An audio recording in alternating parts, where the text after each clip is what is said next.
Hi, welcome back to the channel.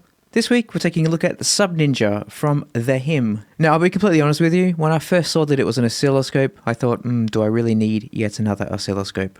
I already have two. One is my go-to, and then another one is essentially my free one for projects that I need free ones. However, after playing with it for a little while now, I'm completely sold. There are features in here that I didn't even know I needed. So let's go through them and I'll explain what it adds over the traditional oscilloscope that you probably already have. So at its heart, as its name would imply, it is a sub oscilloscope.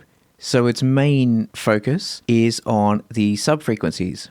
Now you could obviously put an EQ in front of the oscilloscope that you currently have, but it's really not as elegant a solution as this, plus there are additional features in this that wouldn't accommodate. So if we play back the source material, I have Sub Ninja on the kick and bass sub bus, because that's the only channel really that should have bass elements in it. So the track sounds like so.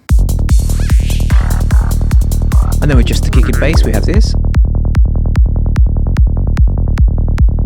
Initially, you'll notice that when we press stop, the waveform disappears, but we can fix that by putting on sync, and that will retain the image. We may wish to zoom in, so we can make that down to 1, and then we have the kick and the 3 bass rolls after that.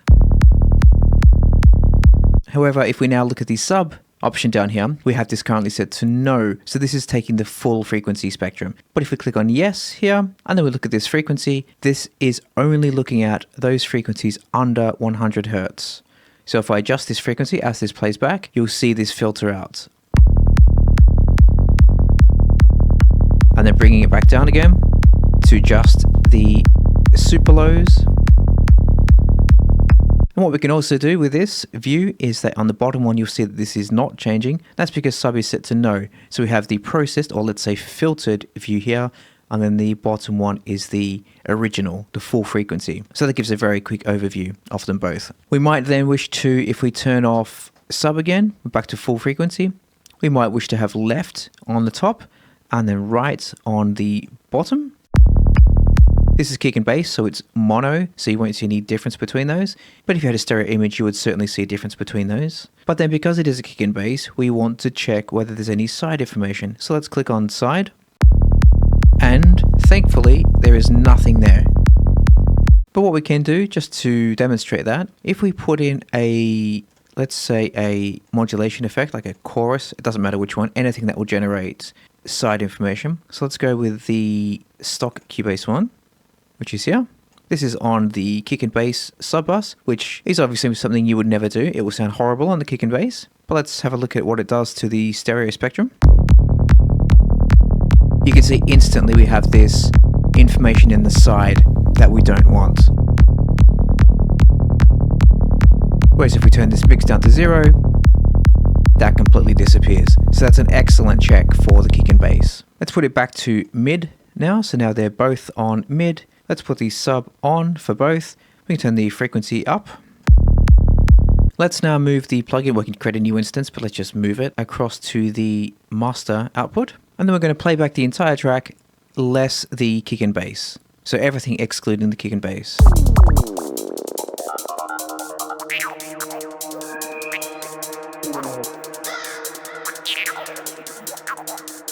Let's put left on and the right on. They're both set to sub. And if we turn the frequency down,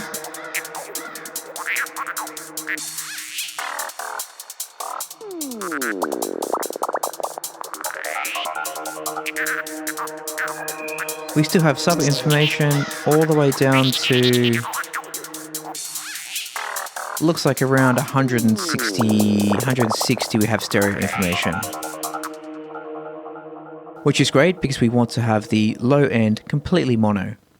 But here we were just using our eyes, so to be absolutely sure about that, let's turn on this amazing one function. Let's turn this up, and then we'll turn the frequency all the way back up so it's full frequency spectrum to 20k. So let's turn this up. Let's start at about 10k. So what this tells us is that there is information below 10,000 kilohertz in this sequence of audio. So if we turn this all the way down, you'll see these little green readouts gradually start to disappear.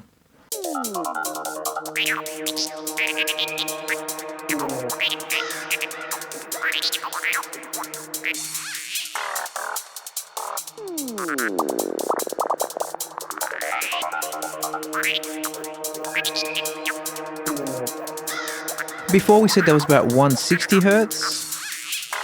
You can see that our initial visual thought was way off. It's actually around 350 or even lower, a bit lower. 240-ish is basically where the low end starts to come in. So what that means is the only two elements occupying the lower frequencies, anything up to 245, the only two elements are the kick and bass, which is exactly what we want. Let's do the same thing on the kick and bass. Let's move it back there, and then we'll solo just the kick and bass. As expected, there is still sub information there, obviously, under 245. Let's drag this all the way down to see the lowest end of where that information is. You still see at 59 Hz we have sub information. 51 Hz, there's still a tiny bit of sub. Let's zoom in, we can make that 1. And then we can even zoom in even further.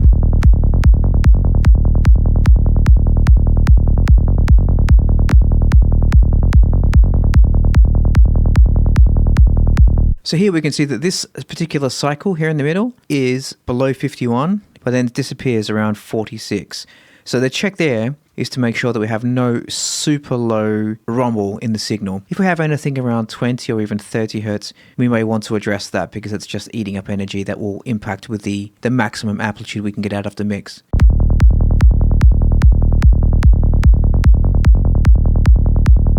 Let's take it down to 1. So we just have the kick and bass again, play this back.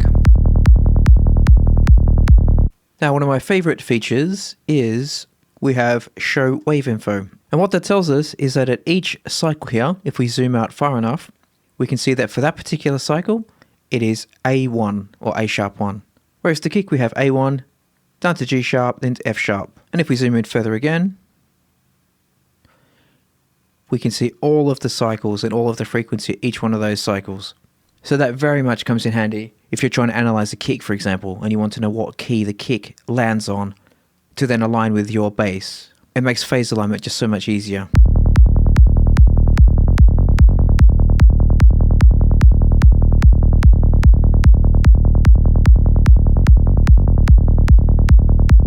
So I think simply referring to it as an oscilloscope is massively underselling what it does. So it goes far beyond that and really does provide invaluable information on what you're trying to analyze. Also in terms of pricing, I think it is extremely well priced. I believe it is around 30 euros, but don't hold me to that. That's what I think the pricing will be around.